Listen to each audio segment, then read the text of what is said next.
Diwali delight at Kalyan Jewellers. Up to 50% off on making charges. Conditions apply.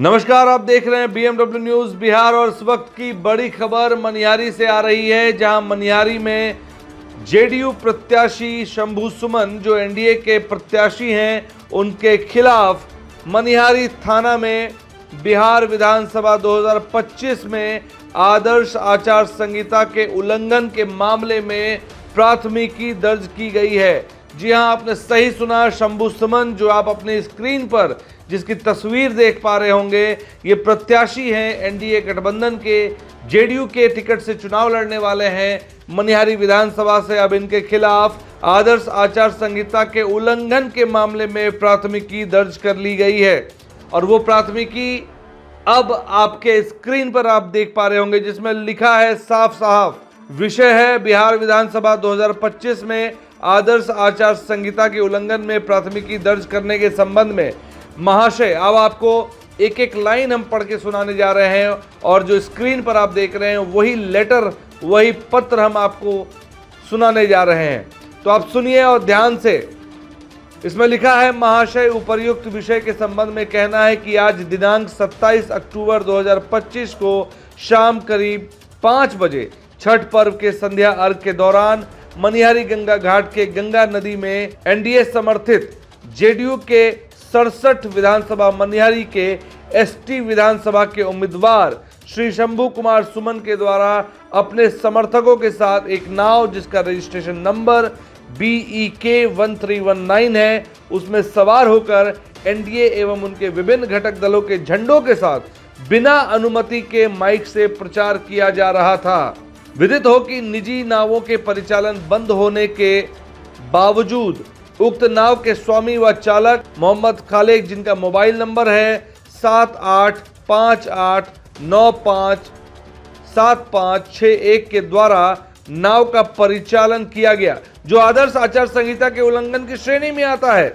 अतः श्रीमान से अनुरोध है कि आदर्श आचार संहिता की उपयुक्त धारा में अभियुक्तों पर प्राथमिकी दर्ज करने की कृपा की जाए। और विश्वास भाजन है सोनू कुमार गुप्ता, जी हाँ, सोनू कुमार गुप्ता, जिन्होंने ये आवेदन दिया है। ग्रुप AFST मनिहारी थाना, सोनू कुमार गुप्ता, उपेंद्र रविदास, जिनके द्वारा ये आवेदन मनिहारी थाना अध्यक्ष को दी गई है। और देखिए, इस पर केस भी दर्ज कर लिया गया है मनिहारी थाना में, जिसका केस नंबर है 271/25, डेट 27 अक्टूबर 2025, 174, 223 भारतीय न्याय संहिता और 127A RP act SI Ajit Kumar Chaudhary के द्वारा इसको इन्वेस्टिगेट किया जाएगा। ये भी आप देख पा रहे होंगे स्क्रीन पर। लेकिन ये मामले से जुड़ी एक तस्वीर भी आपको दिखा रहे हैं आपके स्क्रीन पर, जो आदर्श आचार संहिता की पोल खोल रहा है, आदर्श आचार संहिता के उल्लंघन की पोल खोल रहा है। और ये कोई और नहीं, जेडीयू प्रत्याशी शंभू सुमन के द्वारा किया जा रहा है। तो अब सवाल ये उठता है कि आचार संहिता के उल्लंघन के मामले में क्या इन पर कार्रवाई होगी? और सवाल निर्वाचन आयोग से भी है कि क्या निर्वाचन आयोग इन पर कड़ी कार्रवाई करेगी, इनका निलंबन होगा और क्या इनका नॉमिनेशन रद्द किया जा सकता है? इन तमाम मुद्दों को लेकर ये खबर आपके बीच में है। इस खबर के सोशल मीडिया पर तैरने के बाद हमने आवेदनकर्ता जिन्होंने आदर्श आचार संहिता के उल्लंघन के मामले को लेकर आवेदन दिया, उनसे बात करने की भी कोशिश की। तो सुनिए उन्होंने क्या कुछ कहा है। हेलो। हाँ जी नमस्कार, मैं अभिषेक बात कर रहा हूँ BMW न्यूज बिहार से मुख्य संपादक। सोनू जी से बात हो रही है? जी बोलिए। सोनू जी, मनिहारी थाना में एक आवेदन दिया गया है आपके नाम से कि जो प्रत्याशी हैं जेडीयू के शंभू सुमन, जी उनके द्वारा आदर्श आचार संहिता का उल्लंघन किया गया है। खास करके जिस दिन छठ पूजा थी, उस दिन वो नाव से परिचालन कर रहे थे और उस नाव की परमिशन नहीं थी। इसके बारे में क्या जानकारी देंगे? इसके बारे में यही कहना है कि जैसे छठ के संध्या अर्घ के दिन जी श्री शंभू कुमार सुमन जी अपने कुछ समर्थकों के साथ जी पार्टी के झंडा को लेकर और माइकिंग करते हुए जी गंगा नदी में प्रचार प्रसार कर रहे थे। जी जी और जब सिंगल विंडो से पता किया गया मेरे द्वारा, तो जी वो परमिशन नहीं लिया गया था प्रचार प्रसार का। तो ये आपने खुद जानकारी ली या मतलब कोई लिखित जानकारी थी या किस तरह की क्या जानकारी थी? नहीं, वहाँ पे घाट पे हम लोग भी मजिस्ट्रेट के रूप में मौजूद थे। ओके। जी। तो आप मजिस्ट्रेट के रूप में मौजूद थे, थोड़ा समझा नहीं मैं। वहाँ पे जैसे जो FST में मेरा ड्यूटी लगा हुआ है ना, फ्लाइंग अच्छा। स्क्वाड टीम में, अच्छा, तो उस दिन वहाँ पे छठ घाट पे हम तो लोग आप थे सरकारी मौजूद। कर्मचारी हैं? जी जी। आप सरकारी कर्मचारी हैं और चुनाव आयोग की तरफ से आप काम कर रहे हैं? हाँ, फ्लाइंग स्क्वाड टीम में लगे हुए हैं हम लोग। फ्लाइंग आदर्श आचार संहिता को फॉलो करवाने के फॉलो लिए करवाने फ्लाइंग के लिए जो स्क्वाड टीम टीम का है गठन उसमें होता है। उसमें आप हैं? जी अच्छा, जी। तो इस पे क्या अब तक क्या एक्शन हुआ है? एक्शन FIR दर्ज हो गया है थाना में। हम्म। जी। तो इस पर क्या कार्रवाई होने की उम्मीद है और कब तक? अब तो FIR दर्ज हो गई है। जो पुलिस पदाधिकारी को मिला है केस, जी। वो अनुसंधान करेंगे, उसके बाद कोर्ट वगैरह में अपना जो सुनवाई वगैरह होगा। तो क्या इसमें प्रत्याशी का जो नॉमिनेशन है उसको उस पे भी कोई बात आएगी क्या? नहीं नहीं, अभी तो कुछ नहीं है इसमें। आदर्श आचार संहिता में जैसे उल्लंघन का अगर मामला कोर्ट में साबित हो जाता है तो मिनिमम 1 साल का जेल का है प्रावधान। 1 साल की सजा हो सकती है। जी जी। और क्या विधायकी भी जाएगी अगर विधायक बन जाते हैं तो वो तो मतलब सजा देखना होने पर? पड़ेगा। जी जी। ठीक है सर, सोनू सर बहुत बहुत धन्यवाद हमसे बात करने के लिए।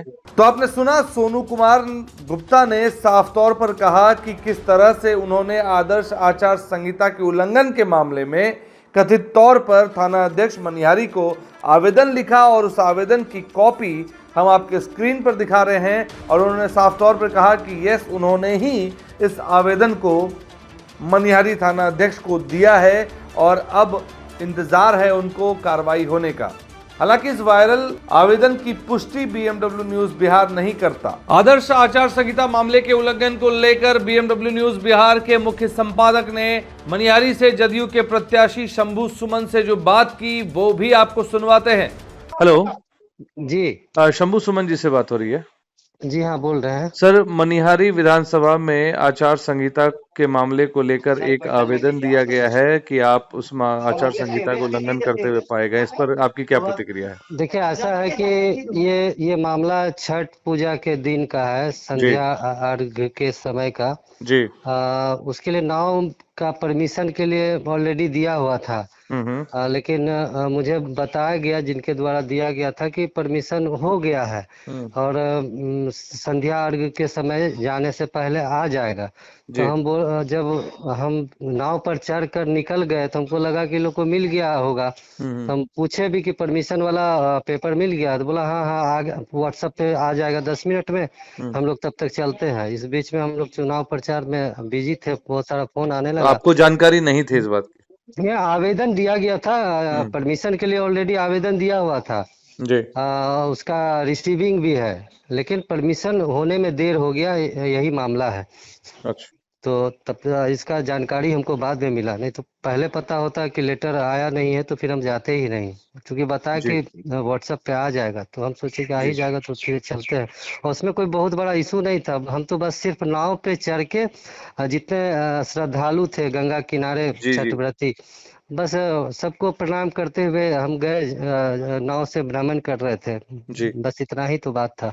जी, बहुत बहुत धन्यवाद सर हमसे बात करने के लिए और आपने अपनी प्रतिक्रिया रखी, उसके लिए भी बहुत बहुत धन्यवाद। धन्यवाद। तो आपने सुना, शंभू सुमन ने कहा कि उनके जो कार्यकर्ता थे उन्होंने कहा कि परमिशन मिल चुका है और उन्हें अंधेरे में रखा गया और उनकी जानकारी में थी कि परमिशन मिल चुका है नाव के परिचालन का और इसीलिए वो नाव के परिचालन के द्वारा लोगों से वोट की अपील कर रहे थे। लेकिन उनकी जानकारी में ये थी कि नाव के परिचालन का परमिशन मिल चुका है।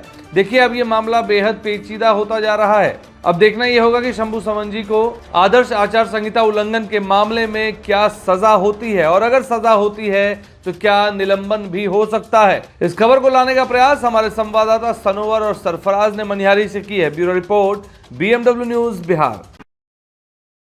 तमसोमा ज्योतिर्गमय गुरुकुल शिक्षा मंदिर संस्थान के साथ बनाए अपना भविष्य। रेगुलर और प्रोफेशनल कोर्सेज, सेकेंडरी और senior secondary courses, law, teachers training courses, pharmacy and nursing के साथ पैरामेडिकल में डायरेक्ट एडमिशन पाए। वेबसाइट विजिट करें या दिए गए नंबर पर कॉल करें। हमारा पता है गुरुकुल शिक्षा मंदिर संस्थान, कल्याण चौक, DS कॉलेज रोड, कटिहार।